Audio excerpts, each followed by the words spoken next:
Hello and welcome to the Ice Guys. This is the show that takes you into the world of the National Hockey League. Every game, every day, from a betting perspective. With pro sports handicappers, Ian Cameron, Alex B. Smith, and various guests from the world of hockey and sports betting. And now, here's your host, Ian Cameron.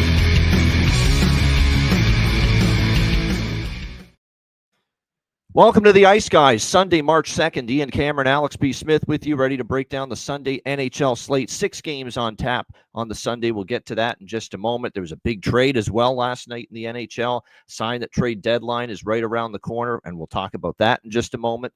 But first, we'll begin with the recap of Saturday, a busy Saturday slate. And tell you what, it was a slate that had some ups, had some downs, but it actually ended pretty solidly when it was all said and done by the end of the night, and it was certainly an entertaining day of hockey.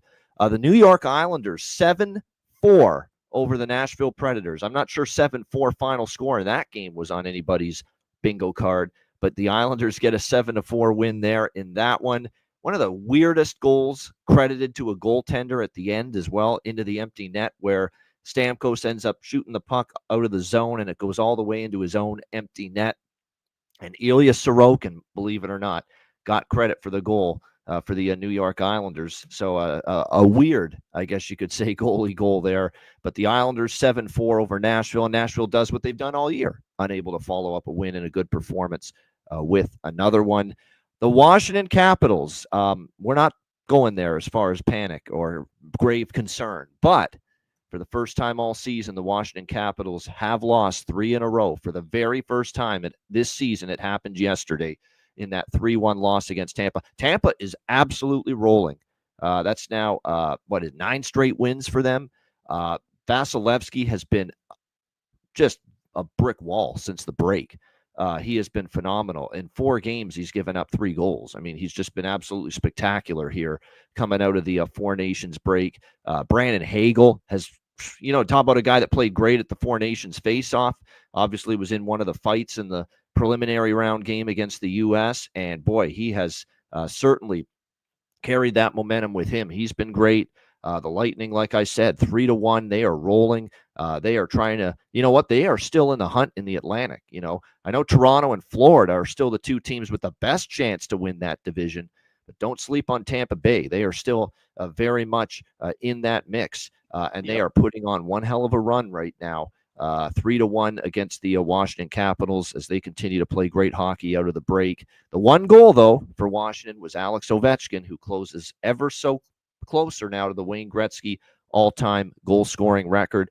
Calgary with back-to-back shutout losses. They got shut out by Tampa. They get shut out by Florida 3-0. One guy showed up to play for Calgary yesterday, and it was Darth Vladar.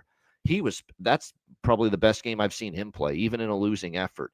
The saves he made were absolutely spectacular. He had to make, I would say, over a half dozen, highlight reel, wow, he robbed somebody type of a save to keep Calgary in that. It would have been 6-0 if not for him, maybe even worse.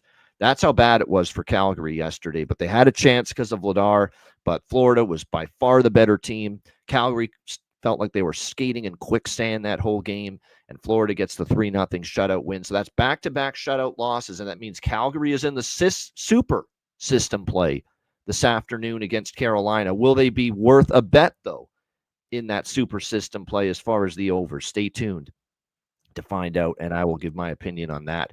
Pittsburgh. Boston, I'll tell you what, it looked like Boston was just going to cruise along to a nice, quiet victory after the 2 goals they got early in the first period. But boy, oh boy, all of a sudden, Pittsburgh, rallies back, but Boston survives and hangs on for a 3-2 win there. The outdoor game, the Stadium Series, it's nice how they at least delayed the face-off until ESPN could get to the game, because ESPN had that Tennessee-Alabama finish, and they actually delayed the hockey a little bit, so just craziness. But it's nice that they were able to get to it before puck drop. They finally did, and it was a great spectacle, great environment. The crowd was into it, too. Every time Columbus had a great scoring chance, you could hear it really loudly on television. So it was a great environment. I mean, being led out to the ice by the mother of Johnny Gaudreau was spectacular.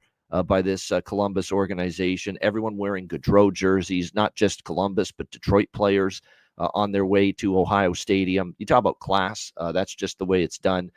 Fantastic. I thought the segment that they did in the intermission where they interviewed Johnny's wife, Meredith, with the ESPN crew was very, very heartfelt. That was just really cool with Levy and Mess and PK. I thought they did a really nice job with that. As for the game itself, the magic of Columbus continues. Any game in Columbus, Nationwide Arena or at the Shoe, they are hard to beat, and they showed it again last night. 5-3 win over Detroit. I had the Jackets. I had the Jackets team total over, and obviously we had the over by Fecta, and we only got the full game over part of that. And it certainly helped me from a betting standpoint that Justin Danforth got the game winner to make it 4-3, but that is a awful missed not high stick call, a game changer, because the goal should have never happened. It should have been high sticking on Columbus there. And Detroit getting a power play in a tie game after they had tied it just moments before. Danforth got that 4-3 goal. I always try to give the NHL refs a break because it is a damn hard sport to officiate because of the speed of it compared to the other sports. That's just a really, really tough miss, though, in a spot like that, in a critical moment in the game like that. And unfortunately, it goes against Detroit. Danforth scores 4-3, and then they put it away. Adam Fantilli into the empty net, which I like to see because I did take a goal prop for him. But, Alex, that was a great spectacle at Ohio Stadium, and the Columbus Blue Jackets, man. They look the part of a team that can make the playoffs. I'm not saying they will, but are you going to ask me right now the way they're playing with Merzlikins continuing to play some of the best net minding of his career right now for the Jackets as well? They are certainly capable of getting into the postseason. And like I said in our group chat, if you have any kind of heart or soul and you're a big-time hockey fan and you love great stories, how could you not be happy for what we're seeing with Columbus right now? Yeah, absolutely. I mean, it is an incredible story, and I was talking to a couple people before this game yesterday, and I said the narrative for Columbus in this particular game has changed maybe 3 or 4 times since this game was officially announced last year. Obviously, at the beginning, you're looking at just Detroit, Columbus. We knew that Detroit would be one of those teams kind of in the middle of the wild card, but we didn't know what to expect from Columbus. Then the passing of Johnny Gaudreau, on top of all the different issues with the coaching changes and other moves that are being made, it seemed like we went into our season preview thinking Columbus is going to be a last place team, a lottery pick team, and who knows how bad things could get this year. Dean Evason comes in and like I said, his enthusiasm, his energy was infectious off the hop, and it has really taken over this Blue Jackets organization, this fan base. And that's the biggest win I've seen from Columbus since they finished the sweep against Tampa Bay years ago. That's easily one of the biggest wins in that franchise's entire history. And to have that moment that night, of course, like I said, historic Buckeye Stadium, and have a comeback win, even with it being a bad call. Now, my issue with that call is not so much the fact that that stood and went in a goal. I actually don't have a problem with that play. Those are 3 players all colliding into one. One gets caught with a high stick. It was unintentional, and you let the play go on. I think that's fine. The problem is that's not how the rule is normally called, and that if we were to flip the rules to make that a legal play, I would be perfectly fine with it. But the fact that a high stick is a high stick, that should not have been the game-winning goal. I thought that game was destined for OT. When it was tied at 3, I was not expecting to see that, but I did have Columbus live, so lucky to cash that winner in that fashion. Also got Sir Patrick Kane anytime goal cashed in that one, so it was a lot of fun to watch. It was a profitable contest as well, but that was one of the better outdoor games. And even though we did get to miss some of the ceremonies, unless you flipped over to ESPN News, because I don't know why ESPN, a channel that's been showing college basketball for 40 years, why they've had issues now laying games out on a Saturday, where I've heard people, that's all I saw on Twitter, not just from people waiting for the hockey game, but people watching college basketball day says, why is everything layered over 5-10 minutes? Then you add in the fact you have a technical difficulty in one of the games. So it's just an absolute nightmare for ESPN, but a great job by both the Blue Jackets and the Red Wings. The uniforms looked great. Everything was cool with the event. So I'm sure that was another successful win as far as the grand scheme of neutral site and outdoor games goes for the league. Yeah, how about that Auburn, Kentucky disaster? My goodness, Yeah. I saw that. That unbelievable. Like all of a sudden they never got back to the game. because just some technical difficulty. Just all of a sudden, the video feed, the cameras just poof gone. The only saving grace is that game was a blowout. Right. There's nothing hanging in the balance. It was all Auburn. But my goodness, what if that was a classic, which it could have been? What if that had been the Tennessee game? Yeah, exactly. So wow. Yeah, so it's debacle yesterday for ESPN. Yeah. My goodness, no doubt, not their finest hour yesterday with some of the production elements that we saw, no question. The night action yesterday, Ottawa 5-3 against San Jose. Thanks for scoring 2 in the second period, San Jose. We could have used one in the first period, but nevertheless, and look, San Jose took a 2-1 lead, but Ottawa just ripped through them in the third period. Sharks definitely looked like road fatigue kind of set in a little bit in that third period for sure. And a 5-3 win for the Ottawa Senators there. Yeah, as Jonathan's saying in the chat, told you it was a lock that Kirk Herbstreit would be on camera during that game last night. 100%. And his damn dog too. Yeah, and Peter Herbstreit. Yeah. Oh my God. Peter Herbstreit. Peter. I love dogs, but I love I love that he loves his dog. I do, but we've seen it a little too much at this point. Yeah. Just a little. That's all I'm saying. That's where we're at with that. And Marty Walsh is I don't know why he's there, honestly. Like I guess they want some Southern flavor. I don't know, because I know he does mostly college football and NASCAR stuff for ESPN. It's a weird fit. That's all I'm saying. It's a weird fit to do the mingle with the fans, I guess, and do some stories about that. But it was kind of odd there with that that they put that element in the broadcast. Edmonton, much needed. They needed a win in the worst way. And they get a 3-1 win against the Carolina Hurricanes. Look, Calvin Pickard was terrific. And Stu Skinner in game 1 of the Stanley Cup playoffs is going to be their goalie. But this does put some pressure now, because Skinner, has had some snafus. Pickard was good last night. Pickard, you don't trust him to do this consistently, but boy, last night he was good. Edmonton finally dug in defensively. Finally, the PK stepped up. Penalty kill won them that game. Carolina had power play chances. The Oiler penalty kill was great, and a much-needed win to get off the schneid for the Oilers last night, 3-1 over Carolina. Best bet winner for me, Montreal, 4-2 against Buffalo, plus 130. Alex had that as well. The Habs get the job done there against the Buffalo Sabres. Solid road win, and they have still yet to lose coming out of the Four Nations break. And a big dog winner for me with the Philadelphia Flyers, probably the best I've seen Ivan Fedotov play. A 2-1 shutout win against Winnipeg. I was on the Flyers, plus 192, great price. Alex and I were both on the draw in that game as well, plus 350. So you talk about a game that really helped the night for me.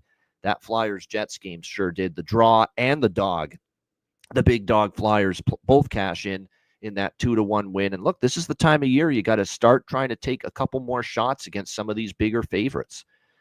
Because this is the time of year where even you're seeing teams like Winnipeg, teams like Washington, grinding, hacking, and wheezing a little bit, because they played so many games. Everyone's going to go through the grind a little bit, and it's not going to be easy for the better teams to beat even the inferior teams every single night. You're going to get inferior teams that might be battling for their playoff lives right now, like a Philadelphia is in that game last night. So you got to be open-minded and look to maybe take some big plus money prices, in some of these spots like I did last night with the Philadelphia Flyers against Winnipeg.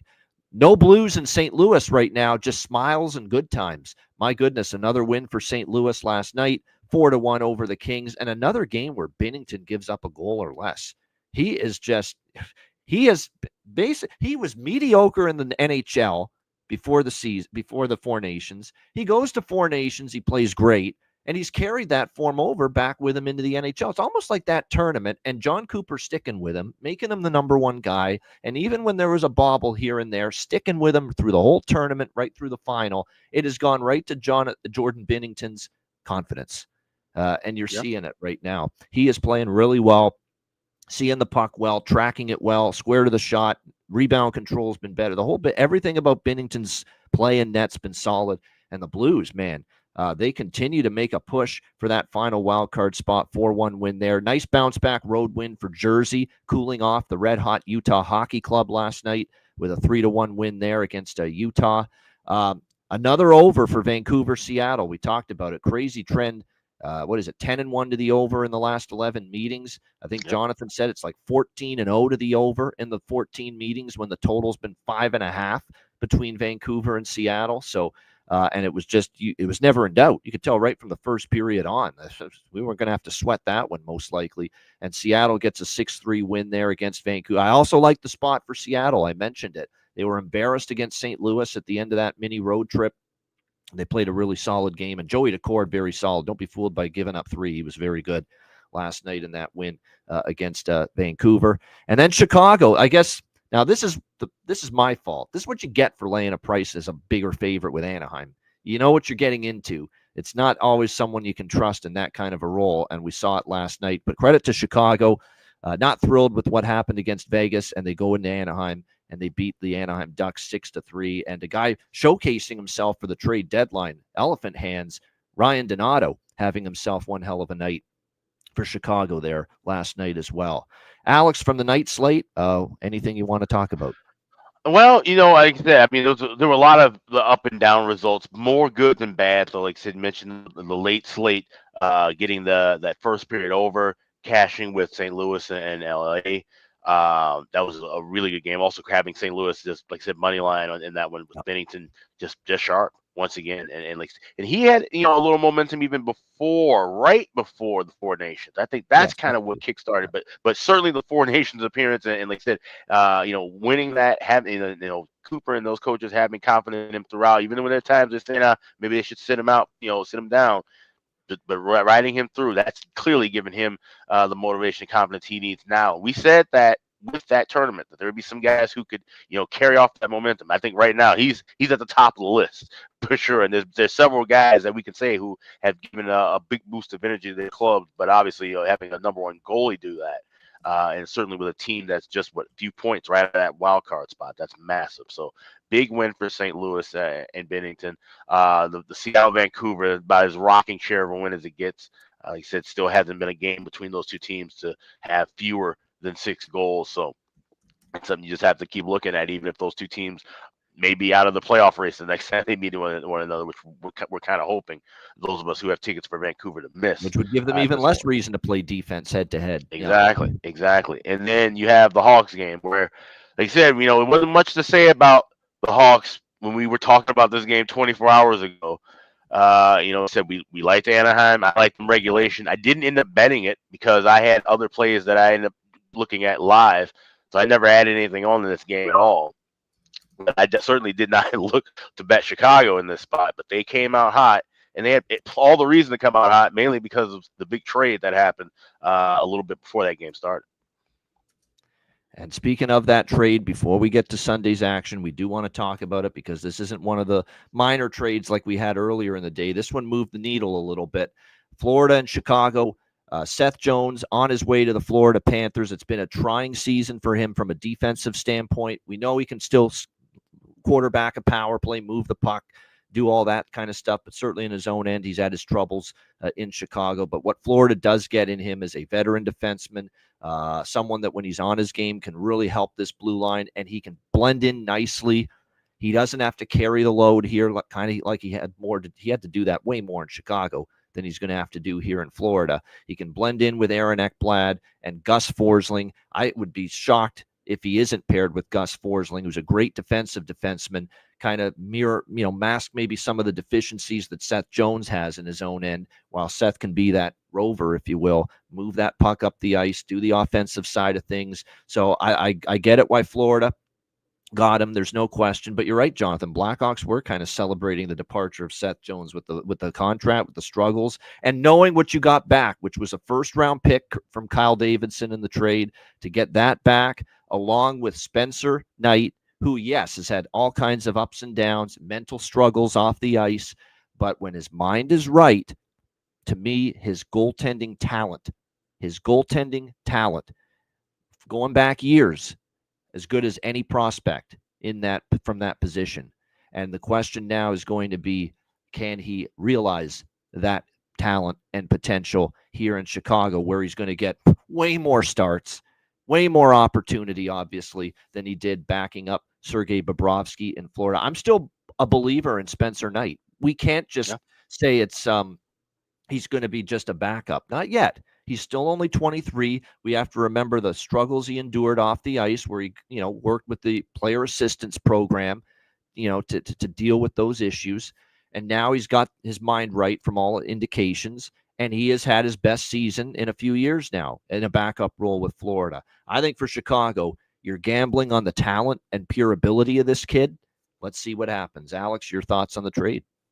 Yeah, I was happy at first when I first hearing that, okay, Seth Jones is going to be moved, going to Florida. There's a deal in the works. It's the first tweet I see. And then I get a flood of tweets thereafter when I finally hear what the return back is. And at that point, I didn't even know about the first. I just heard Spencer Knight. And all of a sudden I'm going, holy shit, how is this happening right now? Because look at Florida and the position they're in. And of course, yes, to add a Seth Jones is massive. That we're talking about now, one of the most dangerous number one pairings in the league, where the Gustav Forsling, who's a solid stay-at-home defenseman, and now you have a guy who can give you some offensive puck movement in Seth Jones. And he can fill in right in that spot if you have an injury issue with Aaron Ekblad, which has been pretty much his entire career, unfortunately. So now you have that on Florida's end, but now you're losing one of the better backups in the NHL.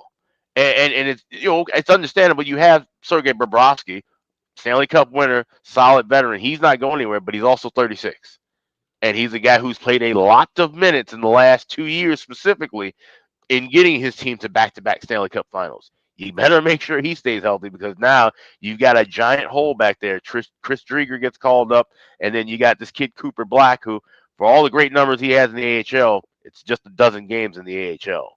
So that's Florida's issue on the side of things. But for the Hawks, to get a goalie, 23 years of age, you look at his numbers, even with the issues he had and the time he had to step away, he came right back and everything was still flowing effortlessly. Looking at his numbers last year in Charlotte in the AHL, 25, 14, and 5 with a 2.41 goals against, a 905 save percentage.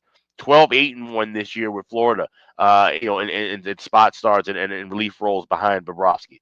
This guy definitely has what it takes to be a number one guy in this league, and only right now at 23 years old, going to be 24 next year.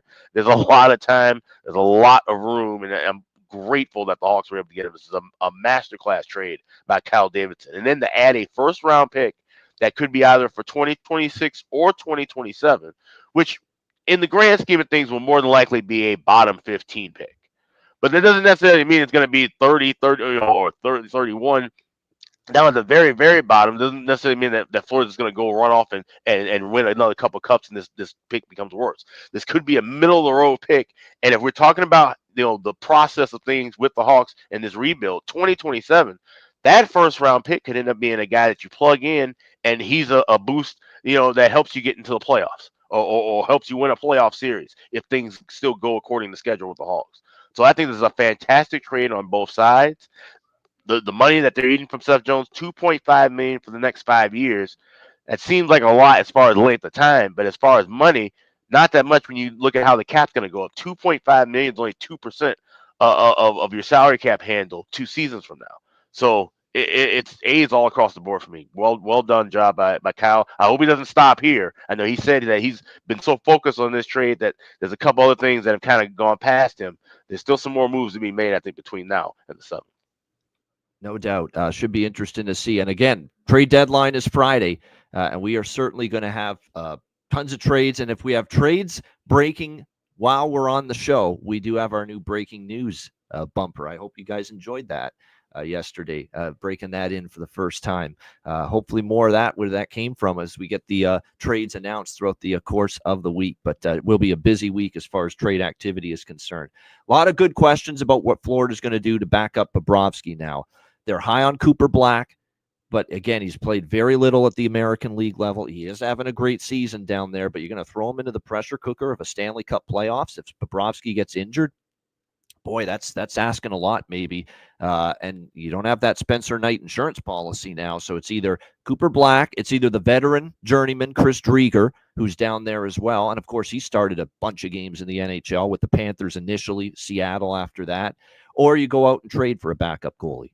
So those are your options. But that's the one thing that you fear a little bit here if you're the Panthers, that hopefully Bob stays healthy and you don't have to worry about this issue of what do you do if something happens to him in the playoffs. And to be fair too, Drieger's numbers have been increasingly better over the last couple seasons down in the AHL. That run with Coachella Valley, he was part of that team that won the West last year, and he's had decent number 10, 6, and 4 with a 2.97 goals against down in Charlotte. So you don't want it to fall on him, obviously, but he can at least give you enough right now where if you need to get Bob a night off, Drieger's a guy that's at least reliable at the moment. No doubt. So it should be interesting to see where they go with the goal backup situation for sure. All right, let's get into Sunday. 6 games. The Sunday 6, I guess you could say. 3 of them make up a TNT triple header. First of all, round of applause. Round of applause to Turner Network Television. That's how it's done on a Sunday after football season. That's how you build the sport. That's how you grow it. You put 3 games on, one after another. It's Toronto, Pittsburgh in 30 minutes. It's Boston, Minnesota after that. And it's St. Louis and Dallas after that. That's how you do it. Great job, TNT. They're already on the air with the pregame show, by the way. It's on in front of me. Toronto and Pittsburgh, we've got Toronto minus 190, road favorites, 6.5 the total here in this game.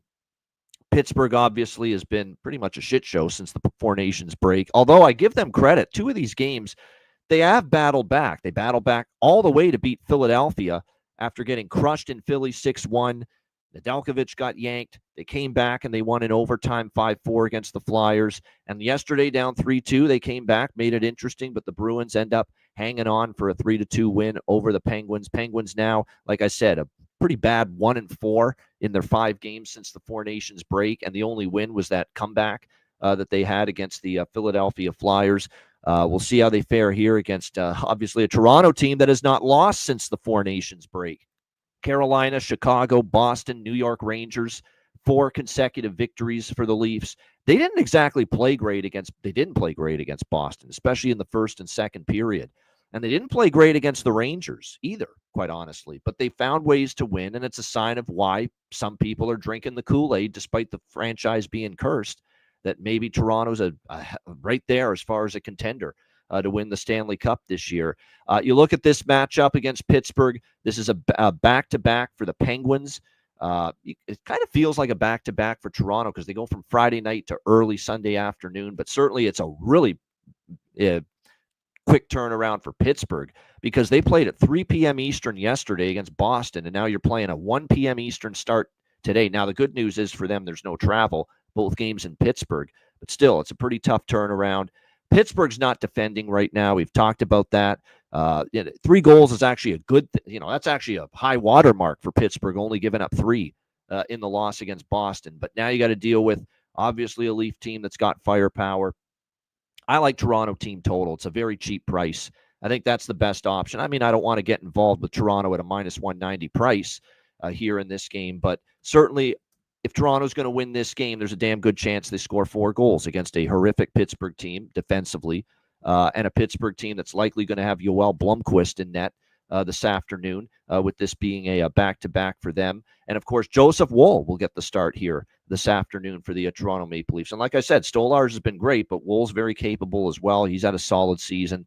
That being said, Toronto team total is very reasonable. As low as minus 112 is the price you can get with the Leafs team total over 3.5. I like that. I think, if Toronto wins, they're scoring 4 goals more than likely. And like I said, other than the Boston game, Pittsburgh's given up 8, 5, 6, and 4 in all the other games since the Four Nations break. And Toronto has scored at least 4 in 3 of the 4 games since the Four Nations break. So I like the Leafs team total. Alex, what do you think here? Leafs, Penguins. Yeah, I'm gonna add that Leafs team total over. I'm seeing 3.5, like I said, minus 116 at FanDuel. I'm gonna add that to what I have at BetMGM already, which is Leafs tied with over 4.5 minus 120. I do like playing those parlays sometimes in some of these games, and I can see where 3-2 we get there, 4-2 we get there. So I'll take a shot at that. 4.5 over combined with the Leafs money line. That's available at MGM as a pregame parlay, and then I'll add Leafs team total over 3.5 minus 116 at FanDuel. Yeah, I think those are definitely some decent ways to go here as far as this game is concerned.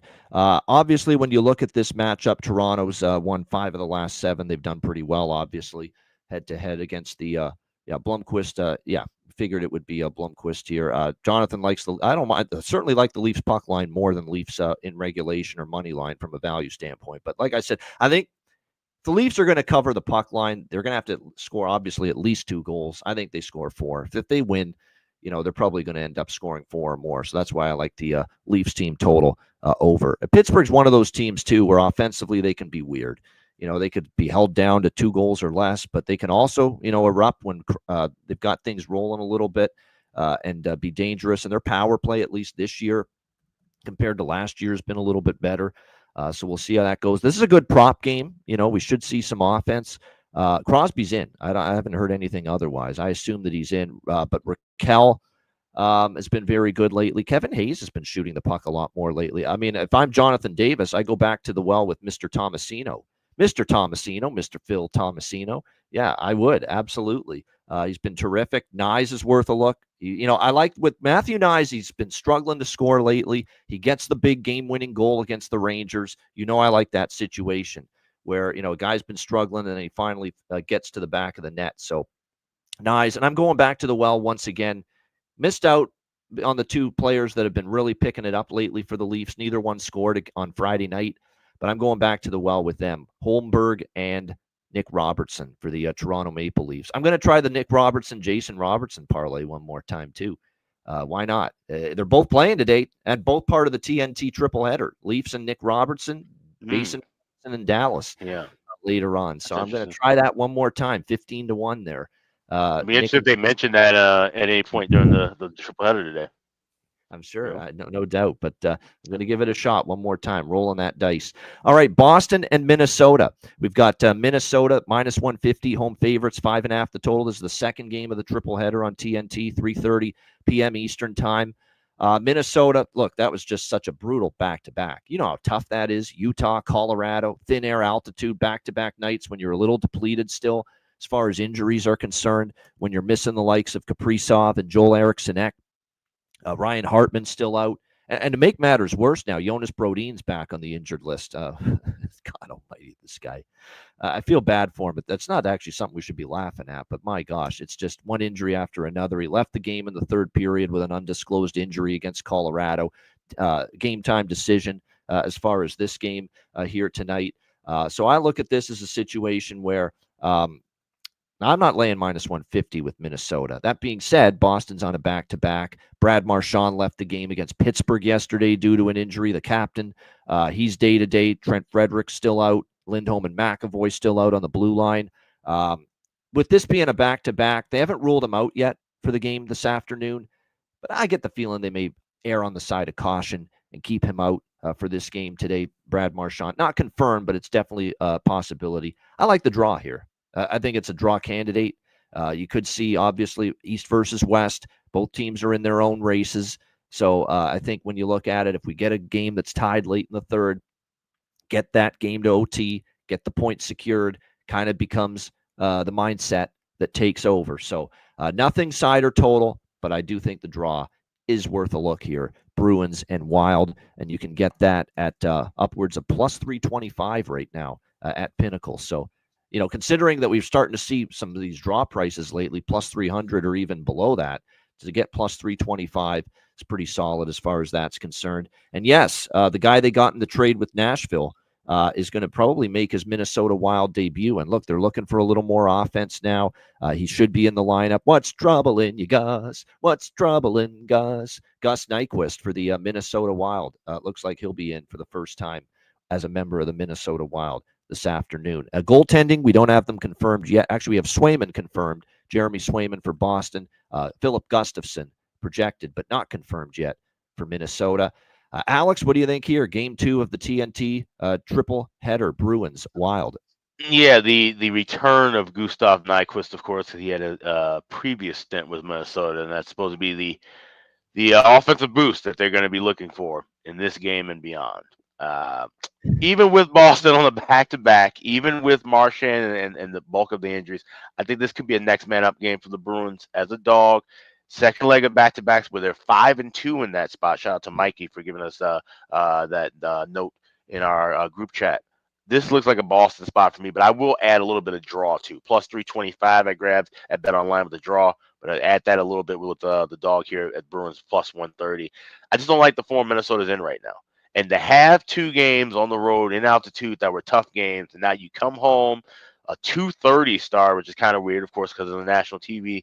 It just feels like it could be a spot where the Bruins can maybe get off to a good start and just be able to coast in this game. So I could see this one being maybe 4-3 Bruins in overtime. I could also see this one being maybe 5-2 Bruins. So I'll be looking for some overs as well in game. Not betting any of that pregame, but just have the dog and draw for the pregame. Yeah, no question. So, like I said, definitely leaning Bruins here. You're right. I don't want to lay a price with Minnesota. I would lean Bruins too. The only thing that worries me is a back-to-back. What I might do is if Minnesota jumps out ahead early, which they might off the 2 losses on the road back home at XL, live bet on Boston at an even better price. Might be something I get interested in here. Pasternak is red hot. I like Morgan Geekie to find the back of the net here for Boston. He's been obviously great lately. There's no question about that for them. On the Minnesota side of the equation, you got it's kind of scoring by committee right now with who's out of the lineup. So you got to have Boldy chip in. Zuccarello's got to be good. Marco Rossi's got to give you something. You got to try to get, Freddie Gaudreau scores the other night for Minnesota. You need some more of that as well. So like I said, it's got to be by committee right now for this Minnesota Wild team. And yes, Jonathan in the chat saying Wilder 7-0 to the under on Sundays. Bruins 19-10 to the over as an underdog. So kind of conflicting totals trends here, which is why I'm off the total. I have zero opinion on it.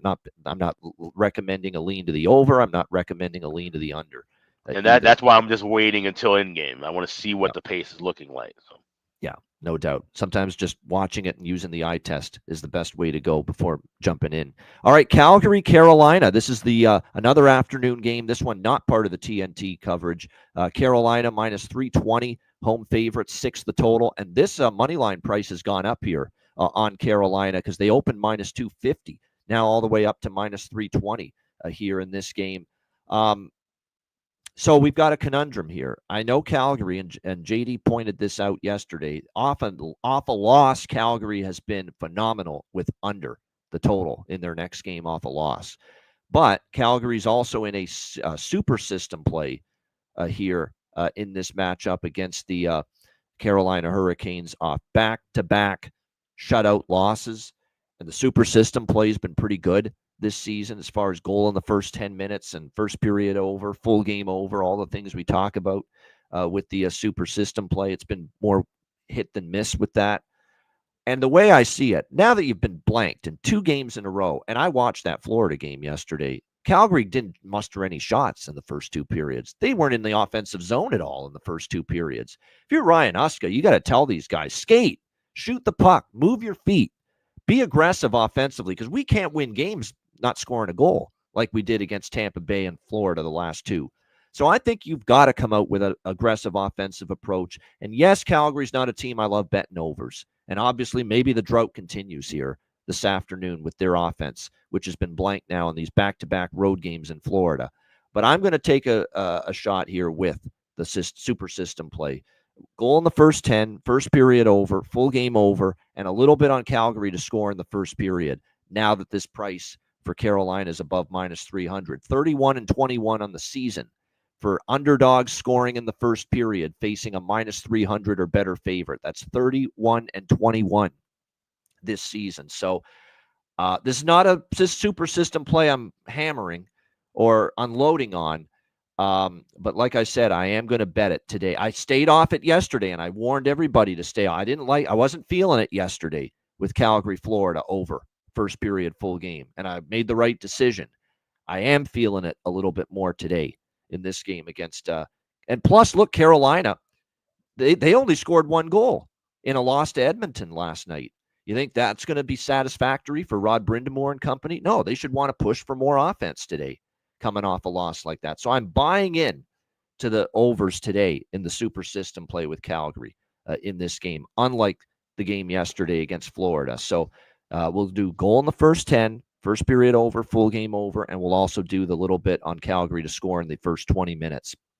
of this game. I think you got to throw the kitchen sink at likely Pyotr Kochetkov, who's going to be in net with Anderson getting the nod last night, because you got to do something to get this offense rolling. Because if you're Huska, if you're Kadri, Huberto, anybody on that team, you can't win games being shut out. So you got to push here a little bit for more offense moving forward starting today.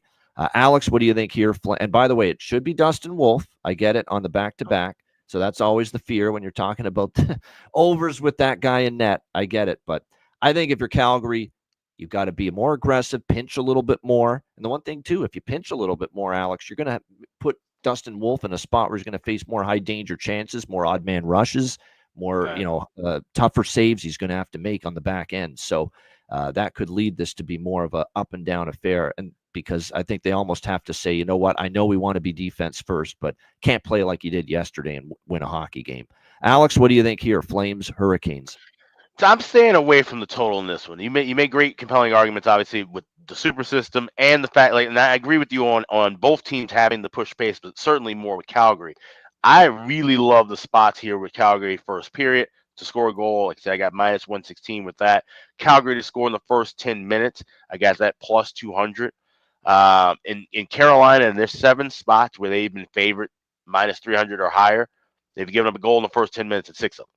So we've seen that occur. Just a goal in the first 10 minutes, I should say, occur. They've given up 3 goals to the underdog within that range as well. So both of those plays I like more than anything. First period over, full game over. And I did take a shot with Calgary plus 260. The fact that this is a Wolf star, like I said, and then we weren't quite sure yesterday if Bedard played well, but you're talking about 235 to 260 at that range. Wolf is certainly a live goalie to bet on, and a Carolina team that, yes, they shoot often, right? We see the high volume of shots, but the quality is not always there, and especially in the spot like this where they're at home, Sunday early evening, as a big favorite, we've seen them lay eggs in this spot. So it wouldn't shock me one bit if Calgary gets out to a lead. Maybe Carolina can answer back, but then the Flames could get a couple, and Wolf stands on his head and makes some saves. We're talking about a 3-1, 4-1 Flames final. So I'm on Calgary money line. I'm on Calgary to score in the first period, and I'm on Calgary to score in the first 10 minutes. Those are only 3 plays I have as of right now. There you go. You're going a step further than even me. I'm just got Calgary to score in the first. He's going for that money line shot with our guy, Hungry Like the Wolf, with Dustin Wolf in net here this afternoon for the Calgary Flames in this one. Like I say, I don't mind it. I don't mind it. I am concerned about the Calgary back-to-back record too. You're right, 2-5 on the back-to-back is concerning. And Carolina off the loss last night, so they'll be wanting to play a good game here and bounce back. But I don't fault anybody for taking a shot at the price, certainly, that you're getting here with Calgary, with a guy like Dustin Wolf in net for this game. So like I said, that's an interesting game. Very fascinated to see how it plays out there with Calgary now off the back-to-back shutout losses. All right, we move along here. This next game is the third and final game, the nightcap of the triple header on TNT today. And it might be the best game of the 3, quite honestly, on paper. St. Louis and Dallas. We've got Dallas minus 230, home favorites. The total here, 5.5, shaded to the over in this game. These are like 2 of my teams I don't really want to fade right now. Certainly don't want to fade the Blues, but the Blues are on a back-to-back. Big home win last night against the Kings. Rest advantage for Dallas. Joel Hofer in net, not Jordan Binnington tonight. So it is a downgrade, and that's not a slight on Hofer. That's just Binnington being in great form right now. It makes this maybe a bigger downgrade at the moment. Dallas coming off a great win against LA, 6-2 on Friday night, bouncing back from the loss against Columbus. Look, Dallas, we've talked about, what is it now, 9-1 to the over in their last 10 games now. Their offense is humming. Hofer, we don't necessarily trust. They've been trending first period over lately as well. This is over by Fecta for me here. Not many over by Fectas for me today, as many, but this one makes sense to me. Over 1.5, over 5.5, your Blues and Stars. Just got to ride it. 9 of 10 overs for Dallas coming into this one here today. Yeah, Parayko is a great goal prop, man. Self-made 89, 100%. He's shooting the puck a lot. Scored multiple times now since the Four Nations break. I have no argument there. Colton Parayko. Thomas Harley, who's taken all the minutes and power play time and 5-on-5 time with Miro Heiskanen out. He got 2 points against LA whether it's a goal prop, assist prop. I think the over 1.5 points with Thomas Harley is a good bet again. I hit a plus 600 on Harley over 1.5 points on Friday night. I think it's worth a shot here in this one. Now, I know we've got some series under trends with the Stars and the Blues. That's the one thing I do want to mention for people that might be a little hesitant on the overs. But with the way Dallas has been trending, I always value current form more than history. And with Dallas, I mean, 9 of the last 10 have gone over. So I look at that and say there's something to that. And it's their offense and their power play has been great. So, yeah, I'll go over by Fecta here. Nothing on the side. Don't really want to fade either team. Some good props. Like I said, Harley, Parayko, Holloway. He's starting to heat up for the St. Louis Blues right now. Worth a look. And then, of course, on the Dallas side, Jason Robertson, either solo goal prop, put him in that parlay with Nick, his brother, which I'm going to do. You got other players heating up. Wyatt Johnston's finally getting it rolling. Stankoven, I think, might be on the fringe of a heater. Any Duchesne, is always worth a look. So a good prop game. Alex, what do you think here? St. Louis, Dallas. Yeah, there's been a very weird trend in this series, not only of games going under, but specifically 2-1 final scores, which we were all kind of looking and joking about in the chat a bit. So there's plus 2,400 if you believe this could be a 1-1 draw after 60 minutes. I'm not betting that. I do like a draw, however, and I'm seeing as high as plus 370. Somebody in the chat said they got plus 400 on the draw, as we've seen 4 of the last 7 meetings go past regulation, and even those 3 that didn't. 2-0, 2-0, 2-1, 4-3 finals. So we've seen 1-goal games, 2-goal games in just about every meeting with these two. Close battles, both fighting for playoff positioning within the division. This has draw season written all over it. But I do have the first period over already in pocket, minus 120. I cashed with both of these teams already this week. I think we could see some pace early, and maybe we look for the under in game. Maybe if we get 2 or 3 goals in the first period, then this might slow down a little bit. So that's where I'm going to be kind of looking for goals early, and maybe we see this kind of crater, and I might grab a live under at an adjusted price. Of course, that would be something I add in the live chat over at patreon.com/iceguys. And I like that our members are starting to get the chat going, communicate and the discussion Definitely, back and forth going in that chat on the Patreon page. So that's great to see. Alex and I will do our best to get in there on occasion, posting live bets, but that's your chat. Make sure you make the most of it and exchange opinions and all that. So no doubt, good to see that humming now a little bit as well. Yeah, Thomas Harley, and we got to shout out Matt Robinson, who of course is a big Dallas Stars fan. He was the first one to mention. Thomas Harley props are going to have great value with Miro Heiskanen out, and it has certainly played out that way, no doubt, with what we've seen of late. That's a good game, and I do want to mention this because the guy calling this game, this travel schedule. I don't know how he does it.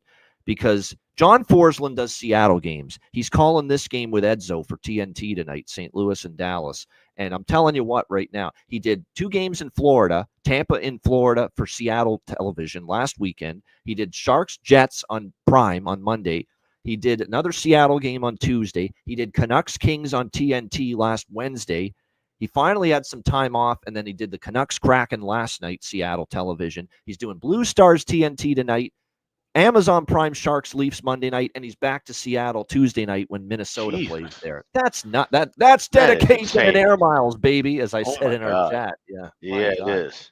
That's a lot. Mrs. Forsland is a saint, clearly, to allow that to happen. Yeah, that's a lot of damn travel. That's a lot of damn work.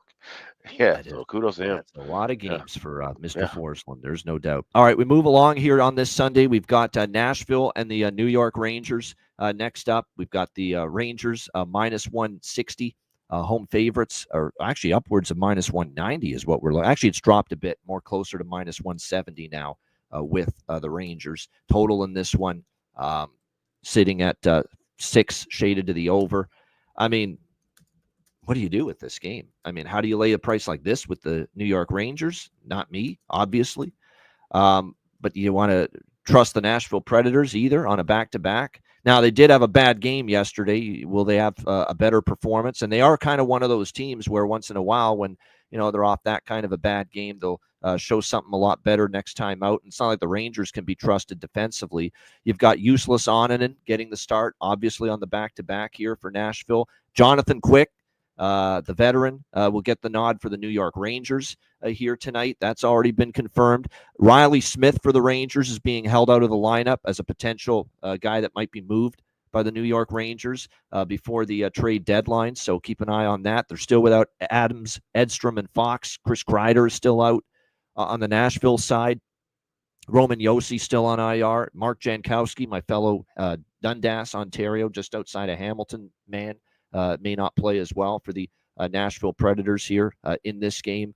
This is Nashville or pass. I mean, it's one of those games where it's two flighty teams. You take the dog or you pass in a game like this. But I'm not putting money on Useless Onanen right now with his play in net right now for the Nashville Predators. And from a total standpoint, I knew it was a shootout yesterday, 7-4, but it's not a team routinely we can trust for offense, Nashville. And it's just a game I don't have a strong feel for, side or total. I'll be brutally honest with you. I would lean Preds. Maybe you want to take a shot with the draw. Could it get there as far as overtime's concerned? Yeah, but the problem is there hasn't been a lot of draw history either between these two teams. And you know what's weird too is that there's no real strong home road patterns.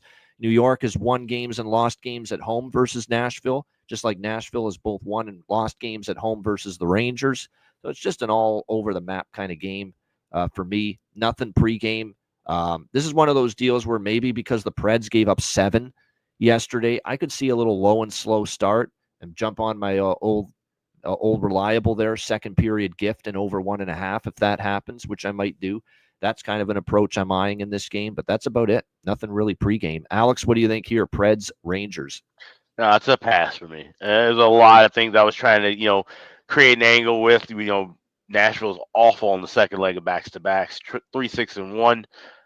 Been shut out 4 times in that spot, but I'm like, do I believe Jonathan Quick, 39-year-old Jonathan Quick's going to get a shutout in this game? Not really. I'm not willing to even take a shot there at 12-1 on it. So this is a pass for me. Yeah, I could. I don't blame you at all for that. I'm passing as of now. Live bet, maybe I get involved, but nothing pregame as of right. I will say this though, as I look back on Onanen's numbers, 5-4-4-5. The goals he's allowed in his last 4 starts. So maybe Rangers team total. Like if you're going to bet the Rangers, for the love of God, take their team total over 3.5. Right. Oh yeah. Laying minus 170 with them because they're probably going to score 4 if they win.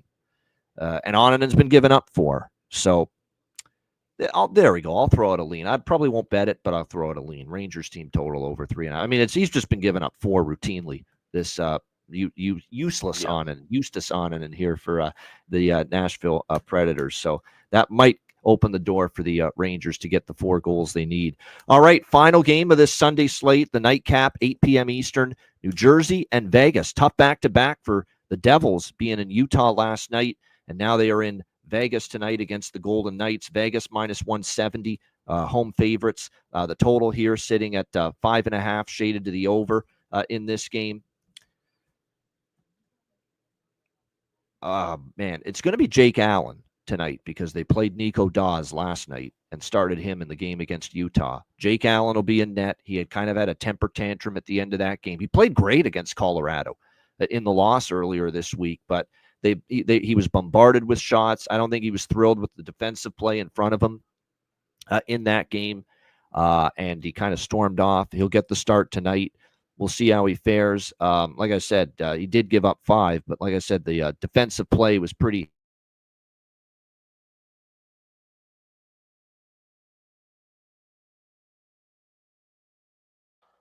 I think Ian's computer froze for a bit.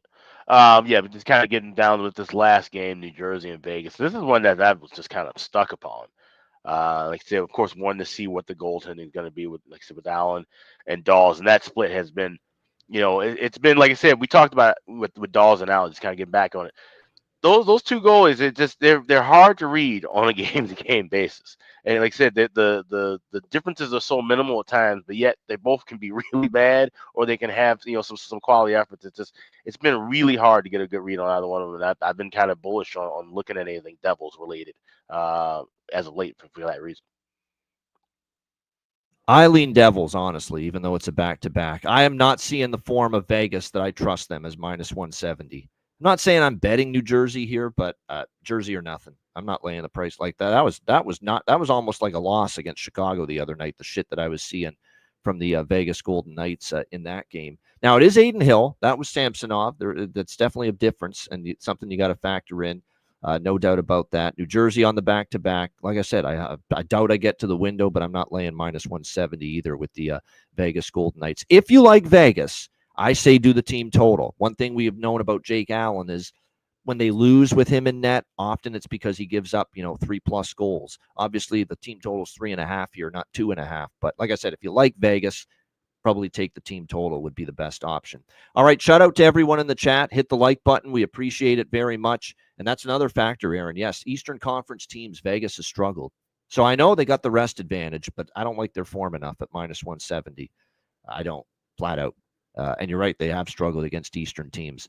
Shout out to everyone in the chat. Hit the like button. We appreciate it very much. Patreon.com/Ice Guys, just $10 a month. Make sure you get on board before this Thursday night, because Thursday night is another Patreon exclusive live betcast. Thursday, March 6th.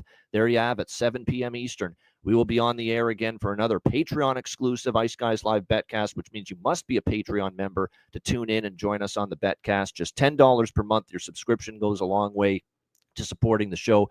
Goalie charts, totals charts, our daily betting card, sides, totals, player props posted each and every day on the page. Access to our exclusive live betcasts, including the one this Thursday. Sign up, $10 per month, patreon.com/Ice Guys. And also check out the Ice Guys store, iceguys.myspreadshop.com. We've got all kinds of merch, new merch in the stores. We got the gift shirts and hoodies. We've got Can't Find It with a Telescope. We've got a couple of other new just classic designs that have just been reimagined and re-updated. Everything in stock right now, all the caps, all the hoodies, all the mugs, everything right now. iceguys.myspreadshop.com. I think we will be having a special discount coming up on Thursday, the same night that we do the betcast. So definitely stay tuned for that. Just now, this time, shop around now, put things in your cart, maybe wait for that to pop up, and then when you get that those savings, you'll be able to add that to your checkout. So definitely check all the things out we've got going on at the Ice Guys store. That's iceguys.myspreadshop.com. Good stuff. Make sure you check it out. We got Bargain Bin Special of the night and Best Bets coming up in just a moment, right after we hear from our great Ice Guys sponsors.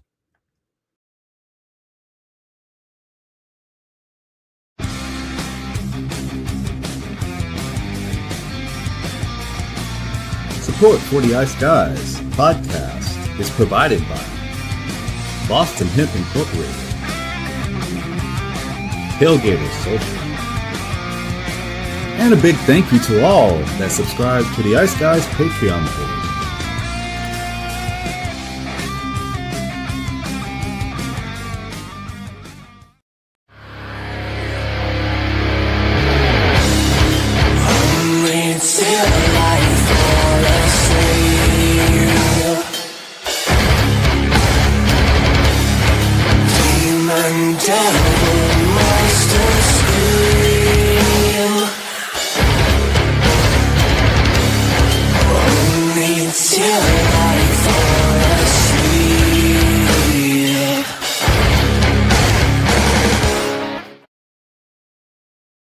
Everyone loves a perfect pair.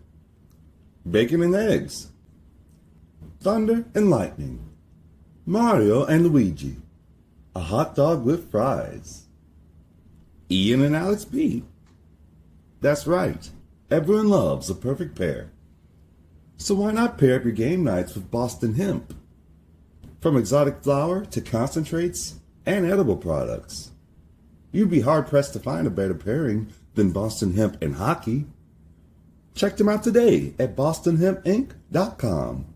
That's bostonhempinc.com. Boston Hemp Incorporated, the official smoke sponsor of the Ice Guys. Void where prohibited by law. Not available outside of the United States. Must be 21 or over to obtain products. Check your local regulations to see if Boston Hemp is available in your area.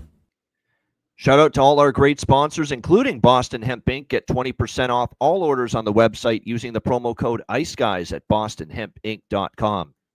All right, Bargain Bin Special of the night for this Sunday NHL slate.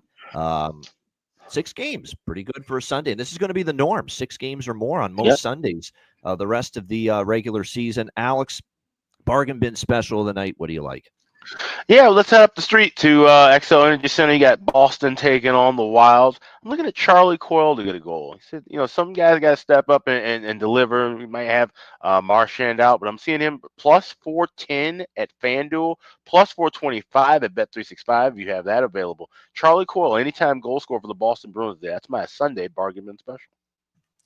There you go. Charlie Coyle for the Boston Bruins for Alex P. Smith with his bargain bin special of the night. Going, of course, back to Minnesota, a team that he started his career with, obviously, the Minnesota Wild. So you do have the former team angle in play with that one as the bargain bin special of the night.